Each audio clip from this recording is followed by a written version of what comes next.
Meus irmãos, tudo bem? Antes que vocês façam qualquer tipo de censura, como é que um pastor sobe no púlpito e vai saudar a igreja com tudo bem, não é? Na verdade foi um tudo bem proposital, porque essa é uma expressão que nós costumeiramente gostamos de usar para escapar de certas circunstâncias e situações. Quer para evitar o confronto, quer para evitar o envolvimento com um possível confronto. Todos nós temos várias histórias e com certeza você está entendendo quando em muitas ocasiões alguém chega e pergunta se está tudo bem. Se você quer dizer que está tudo bem, embora não esteja, você diz rapidamente e você foge de ter que abrir uma situação difícil. Quando muitas vezes também nós fazemos a pergunta de tudo bem? Torcendo para que alguém diga, está tudo bem e passe ao largo para que não deixe na nossa frente um problema a mais para tratarmos. E pensando nisso, eu quero convidá-los a abrirem suas Bíblias no segundo livro dos Reis, capítulo 4. Segundo livro dos Reis, capítulo 4. Este texto é uma narrativa do ministério de Eliseu, e a partir do verso 8º, o narrador conta-nos a história de Eliseu e o seu encontro com uma mulher sunamita, uma mulher rica, porém sem filhos. Eu quero então, nesta noite, trazer uma palavra do Senhor ao seu coração baseado nesse texto. Segundo livro dos Reis, capítulo 4, a partir do versículo 8º. Diz assim o texto: Certo dia passou Eliseu por Sunem, onde se achava uma mulher rica, a qual o constrangeu a comer pão. Daí, todas as vezes que passava por lá, entrava para comer. Ela disse a seu marido: Vejo que este que passa sempre por nós é santo homem de Deus. Façamos-lhes, pois, em cima um pequeno quarto, obra de pedreiro, e ponhamos-lhe nele uma cama, uma mesa, uma cadeira e um candeeiro. Quando ele vier à nossa casa, retirar-se-á para ali. Um dia, vindo ele para ali, retirou-se para o quarto e se deitou. Então disse ao seu moço Geazi: Chama esta sunamita. Chamando-o a ele, ela se pôs diante do profeta. Esse dissera ao seu moço: Dize-lhe: Eis que tu nos tens tratado com muita abnegação. Que se há de fazer por ti?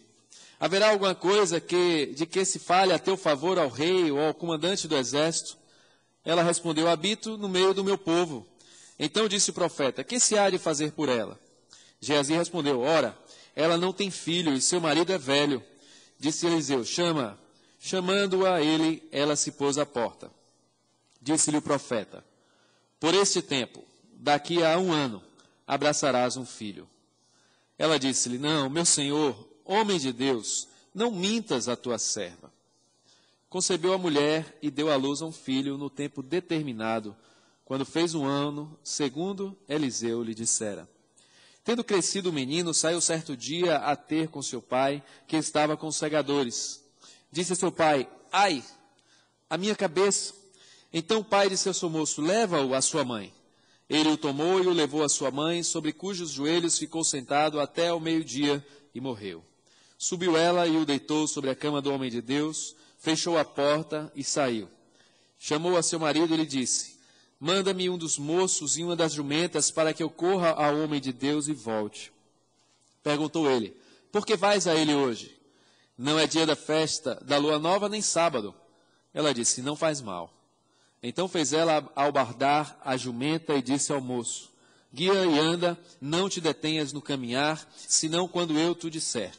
Partiu ela, pois, e foi ter com o homem de Deus ao Monte Carmelo. Vendo-a de longe, o homem de Deus disse a Geazi, seu moço: Eis aí a sunamita, corre ao seu encontro e diz-lhe: Vai tudo bem contigo, com teu marido, com o teu menino? Vou repetir. Vai tudo bem contigo, com o teu marido, com o menino?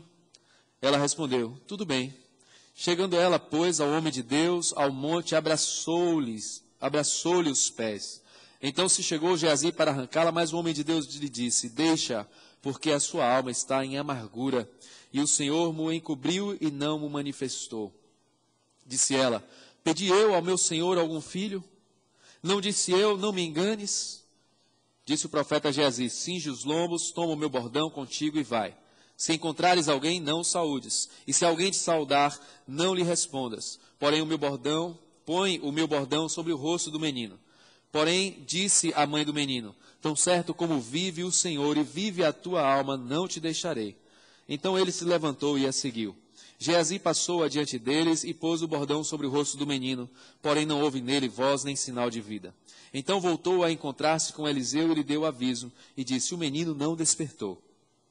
Tendo o profeta chegado à casa, eis que o menino estava morto sobre a cama. Então entrou, fechou a porta sobre eles ambos e orou ao Senhor. Subiu à cama, deitou-se sobre o menino, e pondo a sua boca sobre a boca dele, os seus olhos sobre os olhos dele, e as suas mãos sobre as mãos dele, se estendeu sobre ele, e a carne do menino aqueceu. Então se levantou e andou no quarto, uma vez de lá para cá, e tornou a subir, e se estendeu sobre o menino. Este espirrou 7 vezes e abriu os olhos. Então chamou a Geazi e disse: chama a sunamita. Ele a chamou e, apresentando-se ela ao profeta, este lhe disse: toma o teu filho. Ela entrou, lançou-se aos pés dele e prostrou-se em terra. Tomou o seu filho e saiu. Amém. Que o Senhor nos dê a iluminação do texto. Fala ao nosso coração, Senhor. Precisamos ouvir a tua voz. Em nome de Jesus te pedimos. Amém. Meus irmãos, primeiramente é necessário nós dizermos que um texto narrativo, ele traz informações muito particulares, que não necessariamente se repetirão na vida e na história das pessoas que leem esta mensagem, na minha e na sua vida. Certamente não haverá, talvez, uma repetição que dê a configuração de 7 espirros, signifique alguma coisa na sua vida ou na minha vida. Pode ser até uma alergia. Então a narrativa não nos garante repetição de fatos particulares, que foram pontuais e que construíram exatamente aquele contexto que ficou registrado. No entanto, quando nós olhamos e entendemos que existe uma narrativa dentro de um contexto, de um texto inspirado por Deus, certamente ela está ali cumprindo um propósito. E dentre esses propósitos, ela nos estabelece princípios, estes sim, permanentes e aplicáveis a todos os leitores que recebem e olham para essa palavra como palavra inspirada de Deus. Isso quer dizer que um espírito pode não ter nada, mas um homem que serve ao Senhor pode nos deixar marcas permanentes, a fim de que nós, no tempo oportuno e nas nossas necessidades, debruçando-nos sobre esse texto, possamos entender que Deus deixa um princípio para que nós continuemos crendo e confiando nele, porque ele é o Deus Todo-Poderoso. É importante nós entendermos isso, porque as narrativas estão sendo muito mal utilizadas em nossos dias como alegorias. Por isso que não poucas vezes as pessoas são conclamadas a repetir feitos que aconteceram naquela época. Um exemplo foi quando Deus mandou que Josué entrasse na terra prometida e disse: onde você pisar a planta dos vossos pés, isso vos será por possessão. Não adianta andar descalço no bairro que você quer comprar o apartamento. No máximo você pode furar o pé de um prego enferrujado, vai dar muito problema, ou pegar uma doença. Não é isso que Deus está ensinando. Não há um ato mágico no pisar a planta dos pés de um lugar para tomar posse daquilo. Mesmo porque, para o nosso bem, nós andamos por cada lugar que, se isso acontecesse, nós receberíamos não a bênção, mas talvez maldição. Não, não é isto. Deus estava falando para Josué que onde aquele povo expandisse em fé e confiança em Deus, avançando sobre os inimigos, aonde eles fossem, as fronteiras que eles mirassem, Deus haveria de estar ali com eles, concedendo-lhe vitórias, porque eles estavam ali sob ordem de Deus. Então nada de andar descalço por aí para tomar posse de nada. Tome posse da sua sandália, dobre os seus joelhos e ore ao Senhor para que Ele dê entendimento e discernimento, para que nós aprendamos a andar segundo a sua vontade, porque este é o princípio que nos ensina, dentre outros, a narrativa de Josué. Mas olhando para essa narrativa, é importante então observarmos o contexto em que ela se insere. O livro narra a história dos reis, mas vemos nesses livros destaques especiais sobre a vida de 2 profetas, Elias e Eliseu. Homens que foram significativamente usados poderosamente instrumentalizados por Deus para o ministério profético. E quando nós olhamos o antecessor de Eliseu, Elias fez milagres maravilhosos. Era um homem de Deus, alguém que falava em nome de Deus, que não negociava a vontade do Senhor com ninguém, a ponto de correr risco sobre a própria vida para continuar fiel ao Senhor. E foi isso que aconteceu com Elias. Depois de ter desafiado os profetas de Baal e ter sido instrumento de Deus para a humilhação daqueles idólatras, logo depois, ameaçado por Jezabel, Elias sentiu medo e foi parar no Monte Horebe, ali intocado em uma caverna, depressivo, amedrontado, se sentindo só. E diz o texto que Deus foi e visitou Elias ali, falando em um cicio suave. Sabe, Deus sabe se adequar de uma maneira maravilhosa às nossas necessidades, à nossa fragilidade. De forma carinhosa, Deus foi na medida da necessidade do coração de Elias e pacificou o seu coração, encorajando-o a voltar. E disse a ele, olha, ali existem 7.000 que não dobraram seus joelhos diante de Baal. Você não está sozinho. E logo em seguida o narrador apresenta quem? Eliseu, o sucessor de Elias. Eliseu era um dos 7.000 que não dobraram seus joelhos. E ali naquela caminhada de Elias e o seu discípulo Eliseu, chega um momento que Elias tem que passar a missão. E a quem mais, senão um homem que aprendeu a andar com ele, poderia receber tal obra? Mas ainda assim Elias se mostrou reticente e disse, olha, se o Senhor te mostrar, você receberá esta sucessão.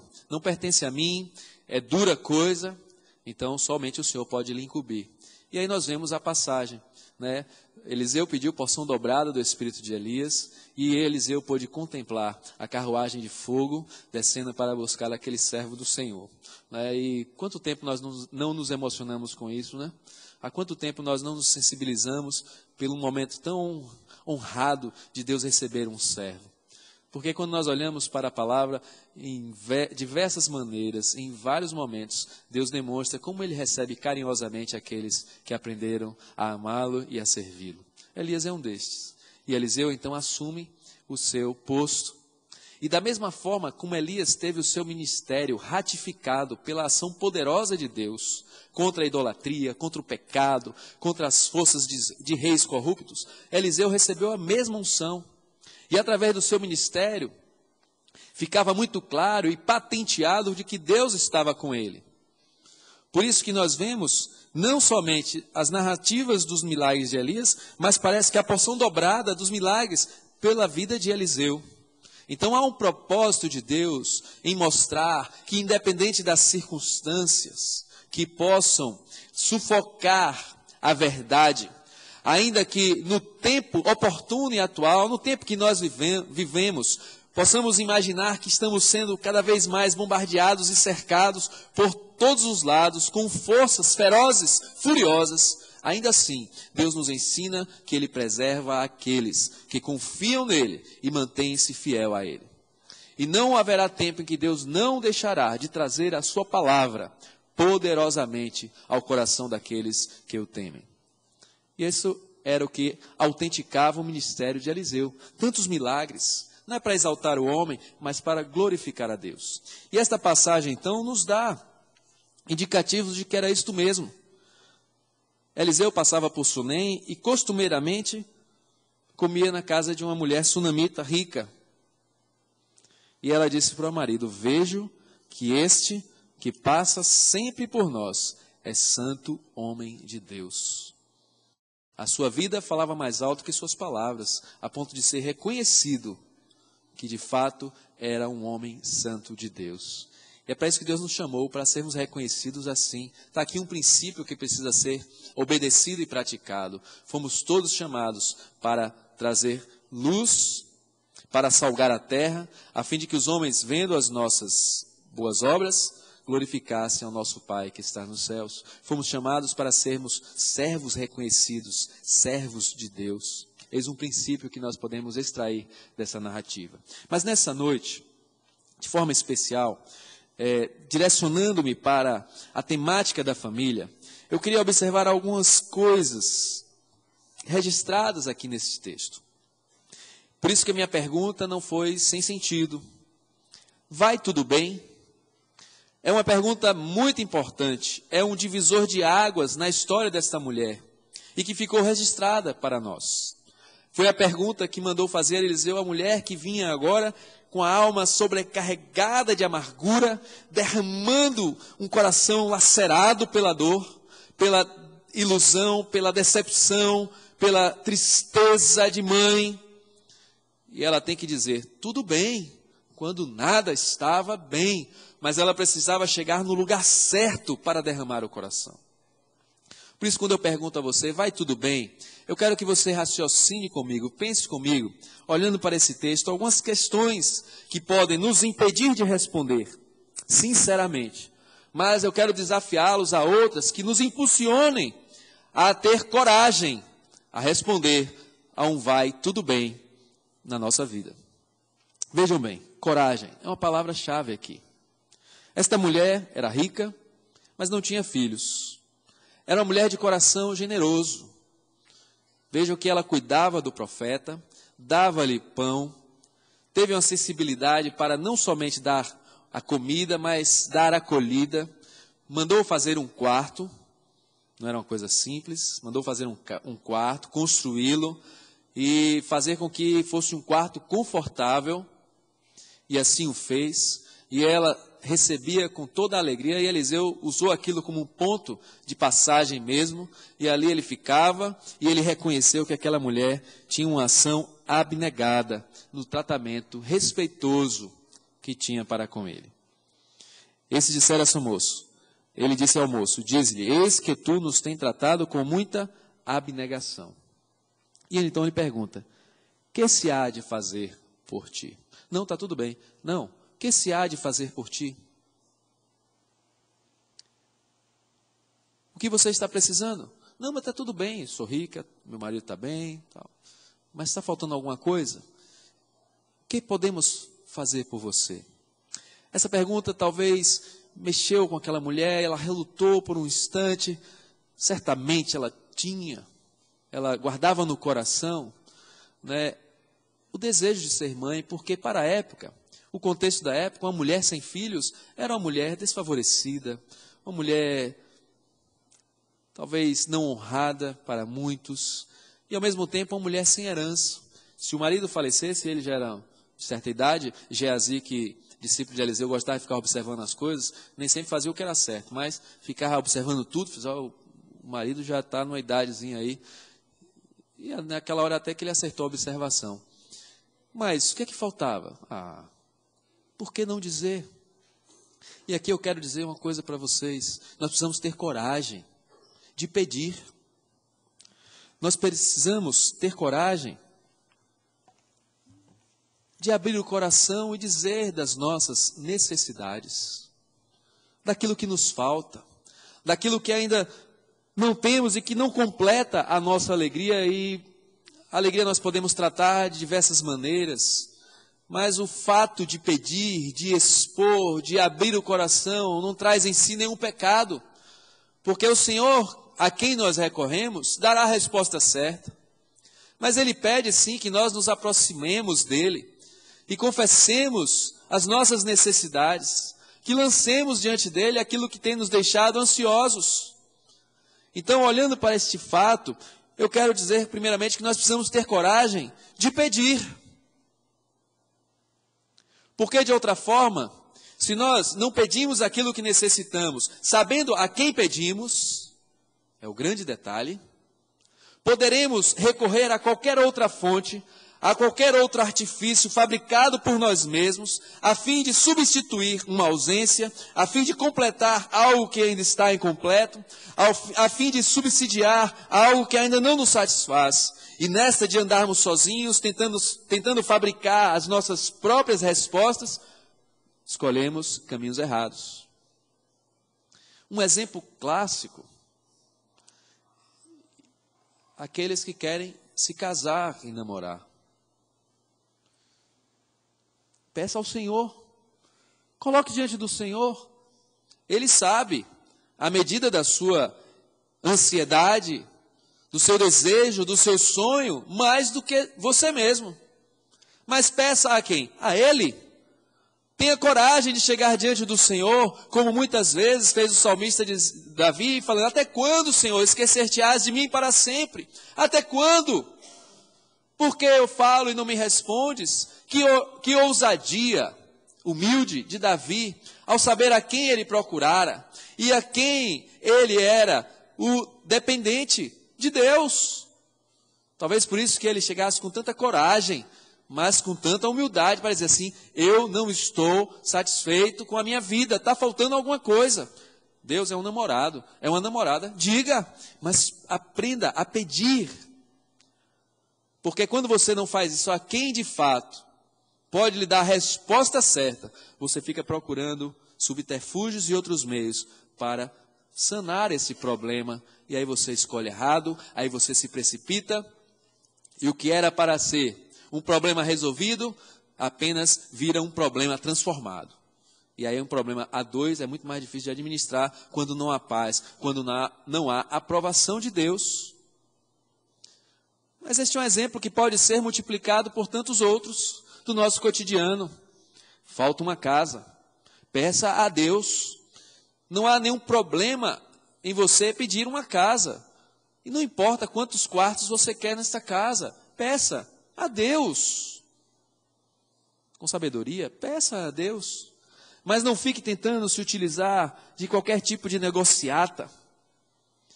Nem sonegar, seja imposto, seja um dízimo, seja a confiança, seja o aval ou a fiança de alguém para realizar os seus sonhos, se esquecendo de que Deus não aprova. E se o senhor não edifica a casa, em vão trabalham os que edificam. Pode pedir a sua casa, o seu apartamento, o seu carro, o seu emprego, o seu filho. E embora eu esteja utilizando exemplos materiais, existe uma infinitude de coisas invisíveis e espirituais que nós precisamos e devemos pedir a Deus. Mais fé, mais ousadia, mais intrepidez, mais determinação, mais propósito, mais firmeza, mais convicção das coisas que Ele mesmo planta no nosso coração. Mas precisamos ter coragem de pedir. Que se há de fazer por ti? Abra o coração diante de Deus. Ora, vós que sois maus, sabeis dar boas dádivas aos vossos filhos, disse Jesus. Quanto mais o Senhor vosso Deus não vos dará com nele todas as coisas. Porque um filho pede pão, o pai não dá pedra. Pede peixe e o pai não lhe dá serpente. E esses são pais maus. A quem você vai pedir? Ao Pai eterno, perfeito, conhecedor de todas as coisas, conhecedor profundo do nosso coração. Tenha coragem de pedir. Agora vamos olhar para o outro lado, para o profeta. Já em outro sentido, eu quero dizer uma coisa para você: tenha coragem de oferecer ajuda, oferecer apoio, oferecer o ouvido, o ombro, oferecer o conselho, oferecer as lágrimas, oferecer o acompanhar, o estar junto, o estar do lado, a poder fazer alguma coisa pela alegria, pelo bem, pela paz do outro. Tenha coragem de oferecer. Pergunte com propósito, com responsabilidade: vai tudo bem? E espere a resposta, olhando nos olhos. E não se contente com aquele vai tudo bem escapista, que os olhos se projetam para o chão, com medo de ser confrontado. Tenha coragem de oferecer aquilo que Deus tem colocado na sua vida, que você pode compartilhar. Experiências, testemunhos, vitórias alcançadas, palavra vivida, palavra experimentada, cicatrizes de quem sangrou, mas sabe o que é sofrer, e que agora são palavras confortadoras, palavras poderosas, palavras oportunas na vida daquele que ainda está sangrando, mas que um simples gesto de amor, de caridade, de envolvimento, você pode dizer para ele: meu irmão, eu estou contigo, conte comigo, quero orar, quero lutar com você. Da mesma maneira que tem muitas pessoas em silêncio, mas estão em silêncio porque ninguém provoca a necessidade, a pergunta: vai tudo bem na sua casa? Faça isso com responsabilidade, com interesse, com envolvimento, como quem sabendo que podem lhe pedir muita coisa. Mas aquele que aprendeu a amar a Deus não tem medida, porque a medida do Senhor é sacudida, generosa, transbordante, abundante. E aquele amor que Deus um dia derramou abundantemente em nosso coração não consegue ser contido, mas esse amor extravasa a ponto de nós não nos preocuparmos conosco, mas nos preocuparmos uns com os outros. Tenha coragem de oferecer, tenha coragem de oferecer-se. Termina o culto, 9h30, você já está ali pronto para ir para casa e vê que o irmão está ali mesmo sem saber onde é o ponto de ônibus. Ajude-o, talvez dizendo onde é o ponto de ônibus, mas talvez oferecendo a carona. Primeiro ofereça a carona, depois pergunte para onde ele vai. Piripiri, na bênção, vamos lá. Tem gente que primeiro pergunta. Aí a pessoa fala toda animada onde mora, achando que vai ganhar carona. Faz, meu irmão, já morei lá, legal, né? Então, não tenha medo de oferecer aquilo que você pode oferecer. Mas nós estamos falando em um contexto de um homem de Deus, então ofereça aquilo que Deus pode fazer através da sua vida. E como Deus é bondoso e maravilhoso, que pela instrumentalidade dos seus servos, abençoa as vidas. Tenha coragem de pedir, tenha coragem de oferecer, tenha coragem de recorrer. E aqui eu quero que você entenda com toda a atenção, porque eu vou ser muito breve, porque não adianta muito falar, se o seu coração se fecha, se o seu coração se retrai, se você não confia, se você não quer se expor, se você não quer partilhar. Mas quando eu entendo que nós precisamos ter coragem de recorrer, é porque aquela mulher não tinha filho e ganha um filho. Meus irmãos, vou dizer uma coisa para vocês. Tem muita gente que não pede as coisas com medo do preço que tem que pagar para cuidar daquilo que recebe, né? E quando sabe que recebe de Deus, sabe que aquilo vai ter uma responsabilidade ainda maior. E hoje existem muitas pessoas vivendo com medo. Medo de casar, porque eu ouvi dizer por aí que casamento tem as suas crises. Crise maior é sem estar casado, viu? Entenda uma coisa, tire isso da sua cabeça. Case, é bênção. Deus abençoou. Ah, mas vai ter discussão. Vai ter discussão, mas vai ter paz, harmonia, porto seguro, aconchego, bênção de Deus, perdão, comunhão. Deus olhou para o homem e disse que não é bom que o homem esteja só, não tenha medo de casar. Tem problemas no casamento? Tem diversas pessoas, mas tem um Deus que edifica o casamento, que abençoa o casamento. E nós lemos hoje vários textos que falam que Deus abençoa a família. Então não precisa ter medo. Medo de ter filhos. Ah, meu Deus, esse mundo terrível. Onde é que meu filho, como é que meu filho vai ser educado? Por você, na palavra. Quem disse? Onde foi que você viu que a sociedade, que os políticos, que os juristas, quem for, tem o poder e a autoridade de interromper aquilo que Deus perpetuou? Em que lugar você viu isso? Aonde foi que o filho, que é herança do Senhor, não pode nascer porque os dias são maus? Eu quero crer e eu creio que a palavra diz que a herança do Senhor são os filhos. E independente da geração corrupta que esses filhos nasceram, eles são herança do Senhor. E Deus te dará sabedoria, te dará autoridade para criá-lo na admoestação do Senhor, no caminho em que ele deve andar. Não foi Deus quem interrompeu, não foi Deus quem mandou parar.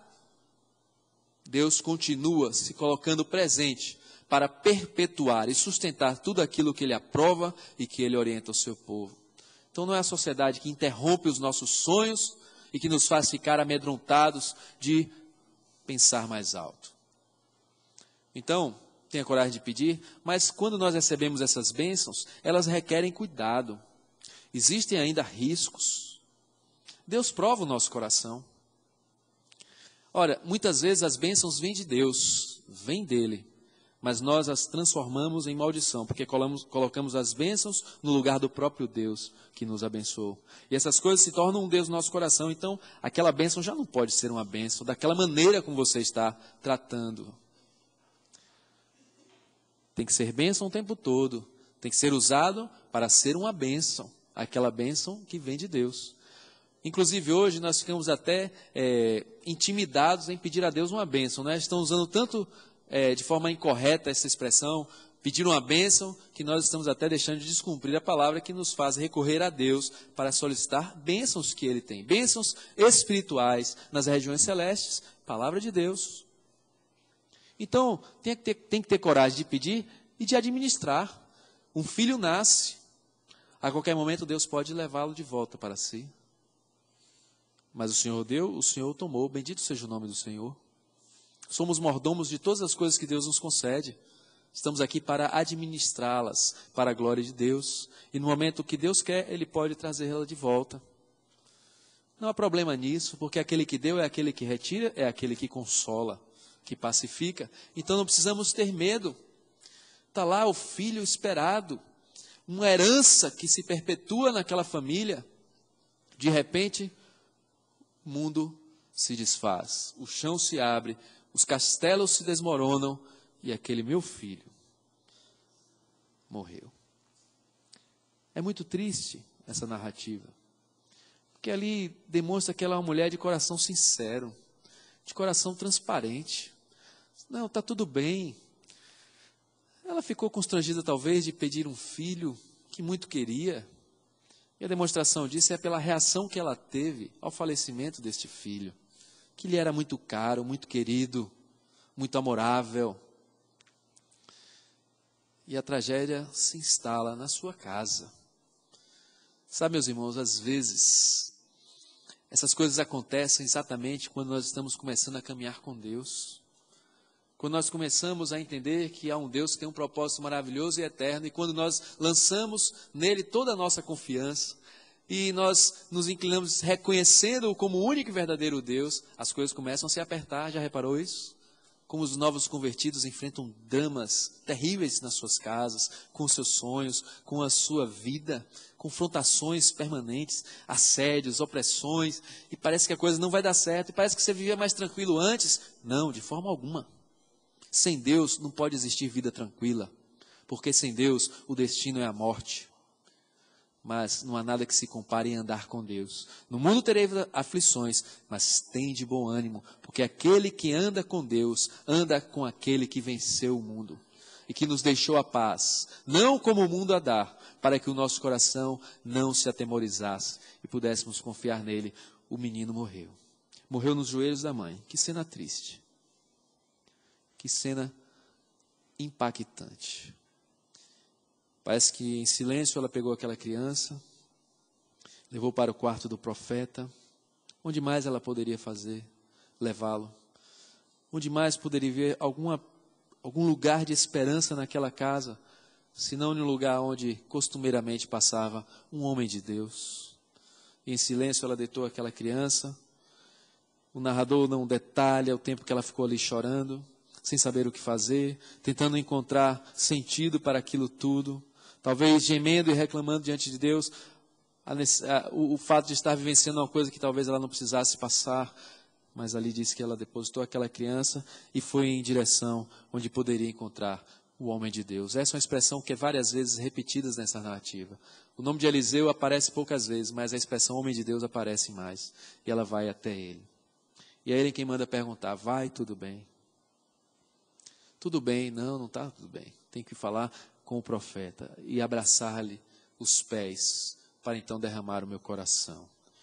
Deixa, a sua alma está em amargura. E interessante, aquele profeta que viu os exércitos de Deus quando o exército sírio se acampou ao redor de sua casa, viu o invisível, diz ele mesmo: os meus olhos foram encobertos para ver o que ela estava passando e como ela estava sofrendo. Por isso, meus irmãos, quando nós olhamos para a igreja, nós precisamos perguntar: vai tudo bem? Porque tem muita coisa que está encoberta aos nossos olhos e distante do nosso conhecimento.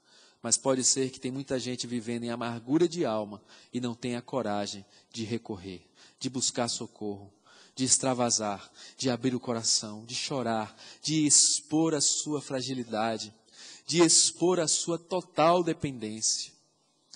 Precisamos ter coragem de recorrer ao homem de Deus, ao servo de Deus, à palavra de Deus. Vai tudo bem?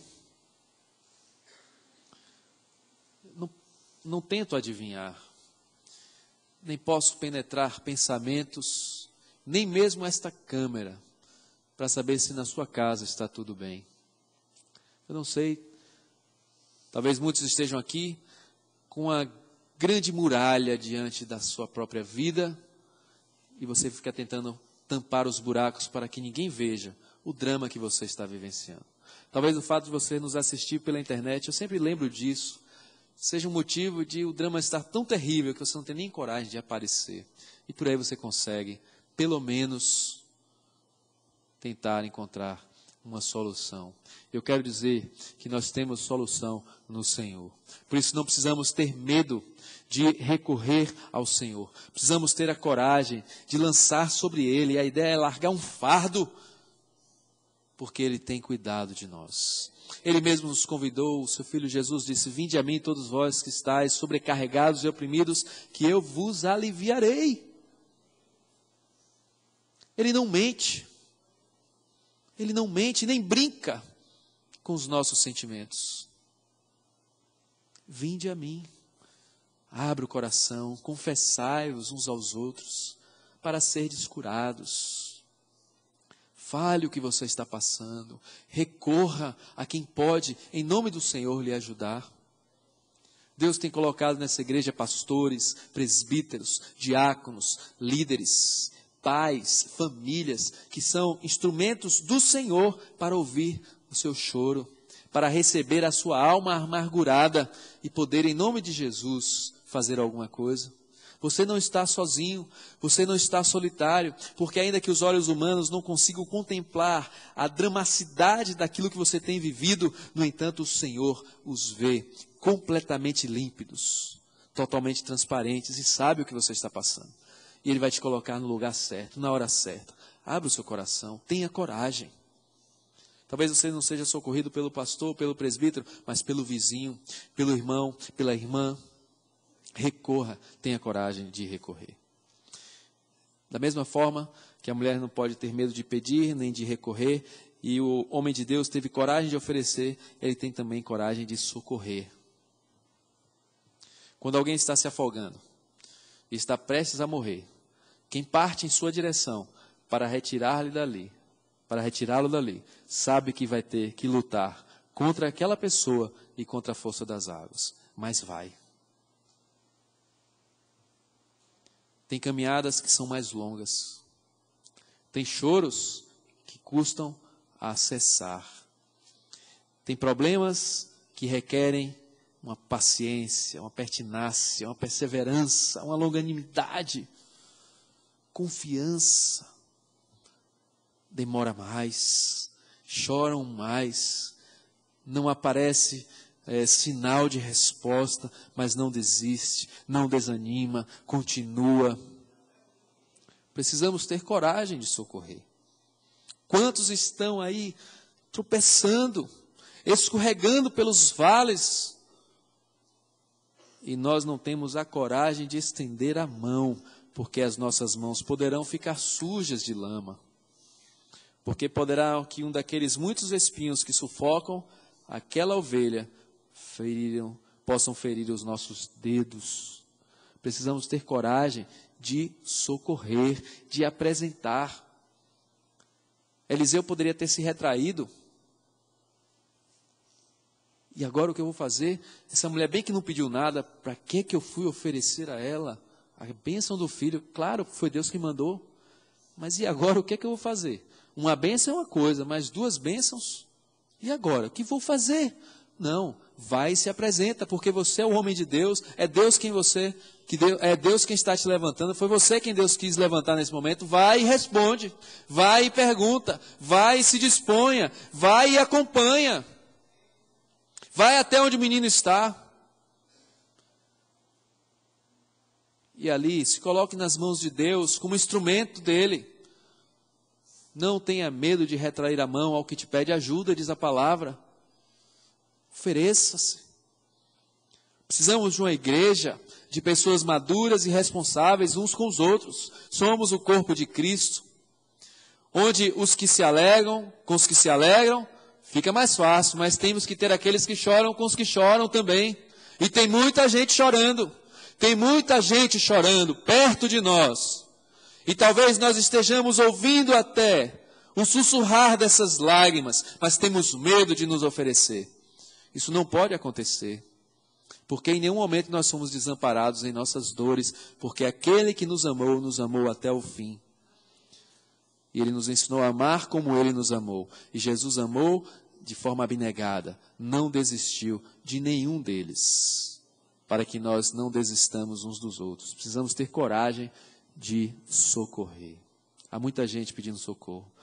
Vamos até eles. Quando eu falo isso, não estou falando apenas e tão somente do nosso círculo religioso.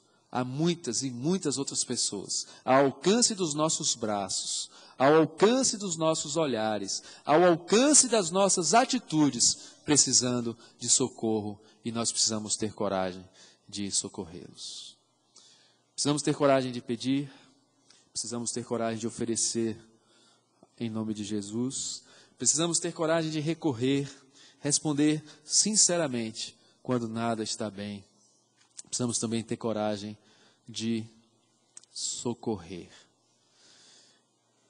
Não é nada fácil, eu sei. Não é nada fácil.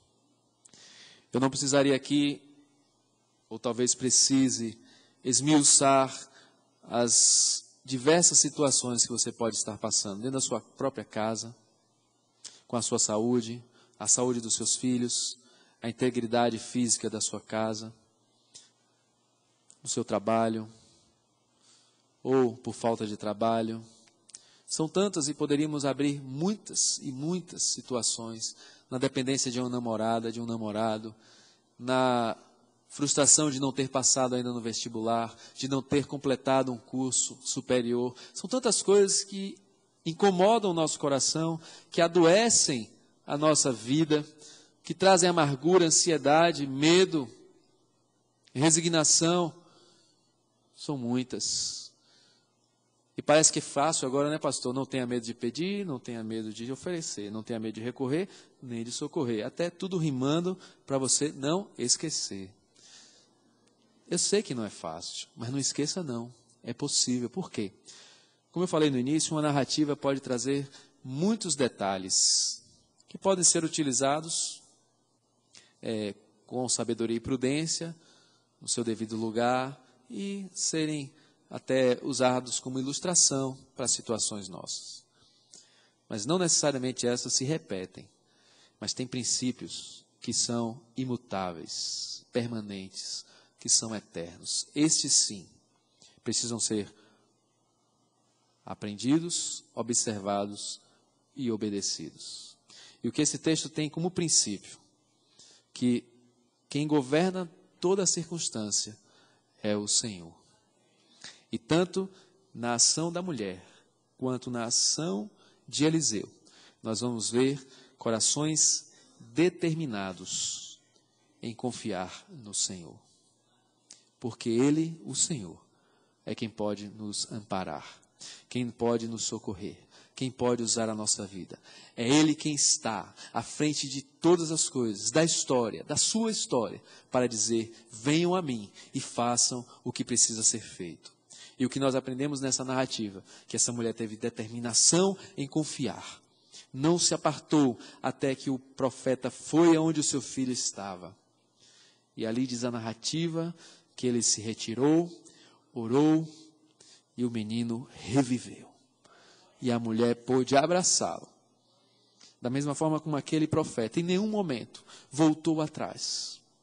Continuou determinado a confiar no Senhor, a continuar sendo um homem de Deus, a confiar na palavra, a depender do Senhor e ser usado pelo Senhor. Portanto, meus irmãos, é o Senhor que é aquele a quem nós recorremos. Ele é o Senhor deste texto, Ele é o Senhor desta narrativa. É Ele quem pode, é Ele quem faz, é Ele quem determina o que acontece e o que não vai acontecer. É Ele o único que governa a situação.